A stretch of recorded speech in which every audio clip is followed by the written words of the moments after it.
I was called to pull two cards from my Eternal Seeker Oracle just to tap into the collective energies today. And the two cards that came out, so the first one was Tradition. This is the Hierophant in regular tarot. And then the second card that came out was Harmony, which is Temperance. And I just want to read to you guys, like, this is so crazy how Spirit has, like, kind of led me to a few decks today. But I just wanted to read to you the explanation in this book. So for 7, Tradition, it says, finding comfort in community and established customs. Dancing to a familiar song with a partner you've long been acquainted with. Peace and tranquility are found in the time-honored rituals. The student is called to seek the master. The master adds to his existing knowledge when a brilliant apprentice finds a new way. Knowledge is gained from a reliable, familiar source. And like, as soon as I pulled that card, I was like, oh my gosh, this is gonna be like a divine counterpart reading. And then for Harmony, so Harmony is Temperance, and I just wanted to read this to you guys too. So it says, an alchemical moment when the material and the spiritual blend into something greater than the whole of the individual parts. The outer life is a reflection of the inner life and vice versa. Seeking divine intervention will lead you within to find balance and make peace with your truest self. Your own divine essence, maintaining harmony in the midst of change, will strengthen your resolve and bring the peace you desire. And this is like, so first of all, I was called to pull out my, what's it called?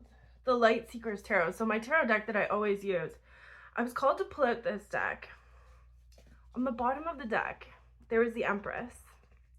And then the Emperor underneath. And I was just like, okay, this for sure is going to be like a divine counterpart reading. And then Spirit called me to grab my my Twin Flame Ascension deck. I kid you not. On the bottom of the deck, 55, masculine twin releasing lower self. And this is absolutely crazy. The download that I got, you know, when someone is operating from their lower self, and this ties into the video that I did a little while ago. It's like when you're operating from your lower self and you're not connected to source, to light, a lot of the times what happens, again, it's like when you go through trauma, when you go through a lot of like really hard things, that will be mirrored back to you, right? Like you kind of like lose that connection to source. You never really lose it, but it's like, that's when like energy siphoning, that's when things like that really come into play and start happening. Because instead of going within and doing the work, which, take what resonates, we all have masculine and feminine within us, but for a big part of the masculine collective, they had been avoiding the work. They had been avoiding going in and truly getting to the core of like why they were doing the things that they were doing, or why they were continuously, you know, letting their divine counterpart down. And it's two sides, right? So the feminine, they were still playing out fears with the feminine, and then the masculine, you know, they were still trying to work through the pain, the trauma, the hurt that they were you know, had experienced. And for this to be on the bottom of the deck, releasing lower self. So part of this download, it's like a lot of the masculines are having like solar plexus unblocks, like so much creativity, you know, for the first time, a lot of masculines are like planning for the future, like thinking ahead.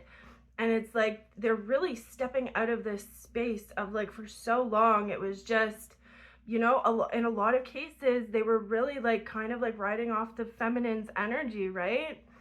But the beautiful thing about like a divine counterpart journey is, so for a lot of the times, and again, we all have masculine and feminine within us, take what resonates, but a lot of the times when the feminine, who usually is the first one who starts to go into this deep dive and starts going through the spiritual awakening, there comes a point when she's going 444 on my timer, when she's going through this process, the masculine will start to awaken.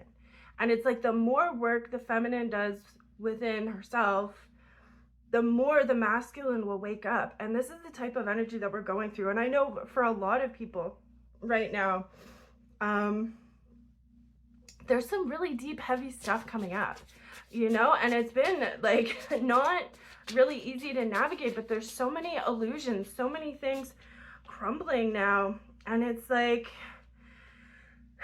it's been a lot for everybody, you know, but like, again, with the temperance, it's like, we're going through this purification process. 44, trust, ask, listen, allow. And like I just said, like a lot of masculines, clear energy blocks, activating the higher chakras. A lot of the masculines are really starting to tap into that, are really starting to, you know, step into their power and realize, you know, the way that they've been operating has been not only like really hurtful to their friends, family, it's like to also their divine counterpart, right? This is crazy. I'm telling you, the amount of masculine energy, high priest, it's like these masculines are tapping into their high priest energy, personal empowerment. They are really king underneath that. Oh my gosh, divine masculine. I'm telling you, my crown is tingling right now. The divine masculines are waking up. Like, this is really beautiful energy. Twin flame facilitator, expansive growth. And this is really the energy of the divine masculine and the divine feminine working together. The feminine healing insecurities, the lack within you, and it could be whatever. Everybody's on their own journey. Everybody's, you know, here to learn their own lessons. But it's like the feminine usually is the first one to go deep and start healing. And it's like with all of these energy shifts, it's pushed so much up to the surface for these masculines. Holy Grail code, like, receive the gift. The gift is healing. The gift is healing. And this is so powerful. Like, what we are experiencing on this planet right now, like, I have goosebumps all over my body. This is such a beautiful process. Not only are we healing the planet, like our lineages, like this is just a time of massive healing, of massive remembrance of who we are and going back to the light. Open your heart, loving boundaries. For a lot of the feminines, it's like you guys had to learn how to have boundaries.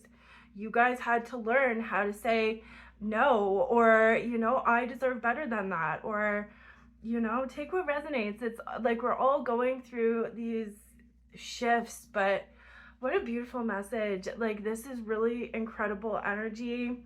For anybody who's on a divine counterpart journey, you know, right? Like, sometimes it feels very, very real, the fears, the anxieties that come up. But anytime you're feeling something like that, it's literally a signal for you to look within yourself and to ask, why is this coming up for me? Why do I feel this way, right? It all comes back to us, what's within us. 818 on my timer. I hope you guys are having a beautiful day. This is really beautiful energy. You know, if you are on a divine counterpart journey, you know, right? Like, you know that this is all happening for a bigger purpose. You know, a lot of the times with divine counterparts, twin flames, it's like you two were chosen to go into difficult families or situations to heal. Like, that's why separation happens, to heal separately and then to come together and heal together. And that's not to say that, you know, like you'll end up together, but the mission is so important. It's so important to remember, you know, why you're choosing to do this. It's for the collective, it's for everybody, right? I love you guys so much. This is such a beautiful message coming through today. I hope you're having a beautiful day. I love you. Take care.